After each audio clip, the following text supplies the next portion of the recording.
Siempre hay algo que decir. Siempre hay algo que decir. Con todas las letras. Conduce Matías Berna. Todos los miércoles, 19:30 horas. Por Radio Universidad. FM 90.1. Llama las voces a tu alma, ofrecen a beber jugo. Hay tanto jugo por aquí.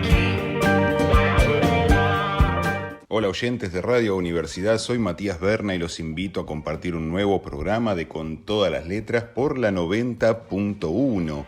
Hoy, como siempre, muchas novedades para compartir y, como les decimos, a pesar de que vienen días lindos, más largos y con más permisos, a cuidarse. Si no es necesario, no salgan, quédense en casa, cuiden a los que tienen cerca, completen el calendario de vacunación y escuchen la radio, que hay buena programación, buena música y nosotros, por nuestra parte, tenemos algo para ofrecerles de lo que pasa en el mundo de las letras, con sugerencias, novedades, invitados e invitadas. Para el final de hoy, como les habíamos anticipado que este mes de diciembre iba a tener sorpresas, cumplimos y vamos a eso entonces, porque en el final Gonzalo Heredia nos va a leer un fragmento de su nueva novela editada por Alto Pogo, El punto de no retorno, novela número 2 de Gonzalo.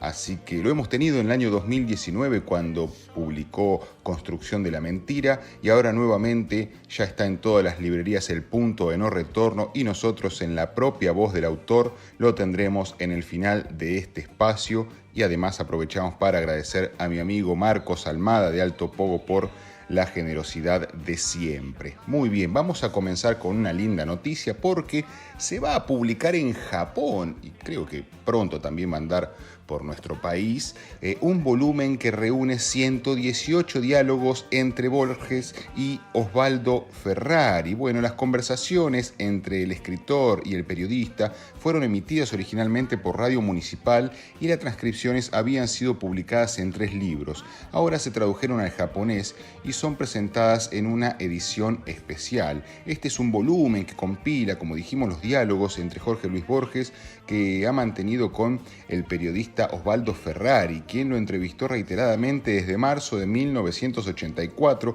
hasta poco antes de su muerte en junio de 1986. Bueno, como dijimos, se edita en Japón en una singular edición que incluye un mapa de la Argentina con sus provincias en versión japonesa y hasta una genealogía de la familia del autor de ficciones. Las conversaciones entre ambos, que originalmente fueron emitidas semanalmente por Radio Municipal y después también publicadas por Diario Tiempo Argentino, habían sido publicadas en 3 volúmenes. Borges en diálogo, libro de diálogos y diálogos últimos, y durante 10 años enfrentaron a Ferrari con la viuda del escritor, con María Kodama, quien reclamaba para sí los derechos sobre los diálogos en su calidad de heredera universal de la obra de Borges. Finalmente, tras varios años de litigio, en 1997 la causa judicial llegó a la Corte Suprema, que terminó dándole razón al periodista y validó la publicación de los textos que acaban de llegar a Japón, país que fascinaba al autor del Aleph y que visitó en 2 oportunidades, en 1979 y 1984, traído por sus jardines, templos y representaciones de arte tradicional japonés, que recorrió a través del sonido y el tacto debido a su ceguera. Bueno, linda noticia entonces la publicación de este libro con estos diálogos y que esperaremos, ojalá que pronto anden por estos lugares.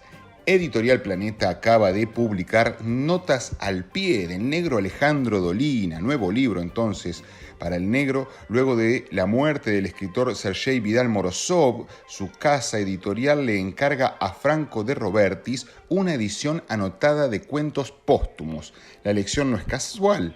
De Robertis ha sido a lo largo de gran parte de la carrera del reconocido autor su colaborador más estrecho, un subordinado intelectual, también emocional, en una relación que, como sostiene el propio anotador, tiene la edad de su memoria. Sin embargo, una vez lanzado a su métier, las cosas parecen salirse de cauce y aquello que de entrada estaba planeado como una tarea panegírica cede el paso a una inesperada incontinencia textual. De Roberti destila en sus notas una historia, otra que poco parece tener que ver con el libro madre. Una trama subterránea poblada de situaciones inéditas y personajes de los más variopintos. El mismísimo Morozov y un documental hecho con un grupo de niños actores, amores cruzados, un diamante maldito, traiciones, secretos, celos, luces y sombras.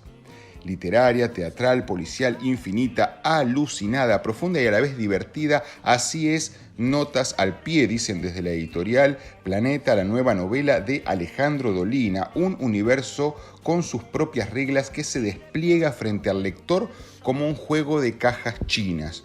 Una arquitectura exquisita que solo la maestría y la sensibilidad del autor de clásicos como Crónica del Ángel Gris y Cartas Marcadas son capaces de sostener. Lo he visto ya en las librerías de aquí de la ciudad, notas al pie se llama el libro, el autor es el negro, el gran Alejandro Dolina y la editorial Planeta. Adriana Hidalgo presenta un librazo que recomiendo, Mujeres de Prensa, las pioneras periodistas argentinas de 1820 a 1920, con la compilación, edición y cuidado de Luisa Borowski. Cuando la radio y la televisión no existían, la prensa era el medio de comunicación privilegiado para reflejar y delinear la realidad. Información, educación, recreación, opinión, todo parecía caber en un periódico. Pero en la evolución hacia un periodismo destinado a públicos específicos se reveló una ausencia. La mujer, productora o destinataria. Formadas durante siglos para ser útiles a su propia subordinación, las mujeres habían aceptado la idea de su inferioridad. Durante el gobierno de Rivadavia, el decreto de creación de la Sociedad de Beneficencia consideraba la existencia social de las mujeres como aún demasiado vaga e incierta. Era imprescindible su emancipación intelectual y moral. Inspirada en esa idea, la prensa femenina se propuso difundir la emisión de la mujer en la sociedad. Para conseguirlo, debía instruir y al mismo tiempo instituir a su público. Mujeres de Prensa recorre desde el nacimiento de los primeros 100 años de periodismo femenino en la Argentina, desde comienzos del siglo XIX hasta principios del siglo XX. Las mujeres, para hacerse visibles, para definir los contornos de su existencia, decidieron crear sus propios medios de prensa. Afrontaron condiciones formales y materiales adversas, desafiaron la descalificación, el insulto, el mutismo, intentaron constituir con la palabra impresa una identidad, una imagen de sí mismas, desde distintas realidades y convicciones, en tensión entre visiones conservadoras y posiciones de avanzada, propusieron a sus lectoras una nueva forma de ser en la historia. Adriana Hidalgo, que tiene libros maravillosos y recomendamos todo lo que hace Adriana Hidalgo, bueno, acá sale nuevamente y en el mes de diciembre con este librazo. Mujeres de Prensa, las pioneras periodistas argentinas de 1820 a 1920, con la compilación de Luisa Borowski. El Hilo de Ariadna, esta editorial, presenta Señas hacia lo abierto, los estados de ánimo de la obra de Heidegger, de Hugo Mujica. Valga esto de mínimo aviso para la escucha, no se trata de prestar oídos a una serie de proposiciones enunciativas, sino de seguir la marcha de lo que se va señalando. Estas palabras de Heidegger, estas señas citadas por Mujica, trazan la cartografía de este libro, de este camino, de esta marcha. No solo son enunciativas, sino y sobre todo implicativas con el pensamiento que va desentrañando. Así nos llevan y nos acercan a través de la recuperación de la sensibilidad o del cuerpo sintiente sin más, hacia los diferentes estados anímicos de ese sentir, siempre desde el asombro, temple inicial e iniciático, y al que se volverá como condición de posibilidad cada vez que el pensamiento se abra a una nueva cercanía al ser que es y lo somos. Tal el sendero, la sensibilidad como el encuentro originario que tenemos con la vida, al sentirla, pero no desde nosotros, sino en el acontecer anímico entre nosotros y el mundo, el que nos reúne con la vida sin la cisura entre sujeto y objeto que viene arrastrando el pensar metafísico. El libro nos templa desde el aburrimiento a la angustia y de esta a la nada en una sucesión de aperturas que, si las asumimos como de construcción y revelación, nos abren finalmente a la serenidad, al desapego de quien ya abrazó su finitud. Y desde aquí, Y aquí nos encontramos con un Heidegger poco frecuentado, un pensador más cercano a la tradición sapiencial que a la filosofía tradicional. Pasamos de la piedad del pensamiento a la veneración del misterio. El hilo de Ariadna entonces presenta señas hacia lo abierto, los estados de ánimo de la obra de Heidegger de Hugo Mujica. Para todos los gustos, como siempre, tratamos de tener un abanico de opciones, de géneros, de editoriales, recorrer todo el país, como siempre nos hemos propuesto desde aquí, de Con Todas las Letras.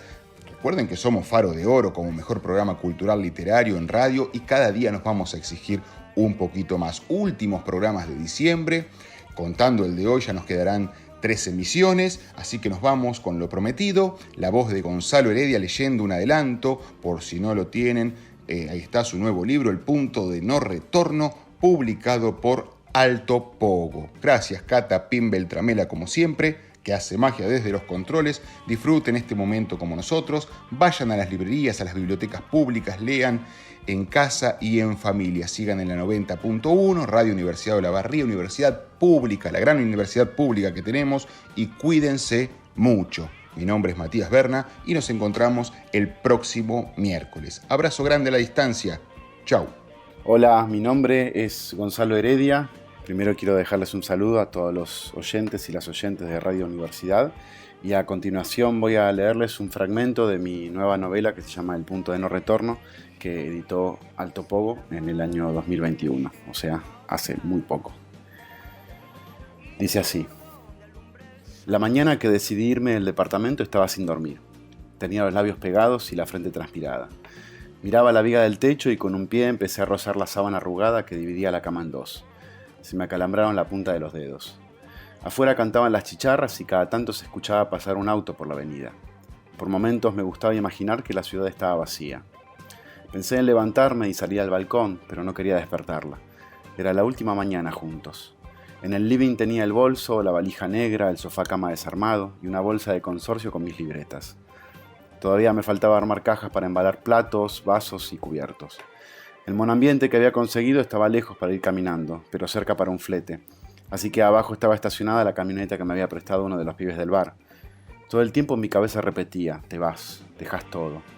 Todavía no podía asimilarlo, como si hubiera muerto alguien. Ella se levantó mecánica y empezó a juntar ropa de la silla de mimbre. Me ignoraba. Empecé a incorporarme y no pude evitar mirarle la espalda desnuda y las marcas de la sábana sobre la piel. Me senté en la cama y me sonaron los huesos. El cuerpo se quejaba. Detrás de la palabra inexistente, decía el título del libro tirado en el piso. Ella no leía. Lo primero que pensé fue que había metido a alguien en el departamento. ¿De quién es eso?, le pregunté. No tenía derecho a preguntar nada, no me importó. Ella siguió doblando ropa en silencio, así que me paré, agarré el último cigarro de la cajita sobre la mesa de luz y me prendí uno sin dejar de mirar la tapa del libro. Le volví a preguntar de quién era y ella contestó sin mirarme que era de la hermana. Estaba disfónica. Pegué 2 pitadas largas y fui al baño a meter la cabeza abajo del chorro. Necesitaba agua fresca en la nuca. Cuando salí estaba parada frente al ventanal que daba al balcón. El sol entraba de lleno y deformaba su sombra en la pared. No sé por qué caminé en puntas de pie para levantar el libro. Mientras leía el primer párrafo se me fue juntando saliva en la boca. Las palabras habían sido escritas para mí, como si alguien hubiera estado espiando mi vida. Ella giró la cara para saber qué hacía y me dio vergüenza que me hubiera parado leyendo. Para ella leer era no hacer nada. Cerré el libro y lo dejé sobre la cama.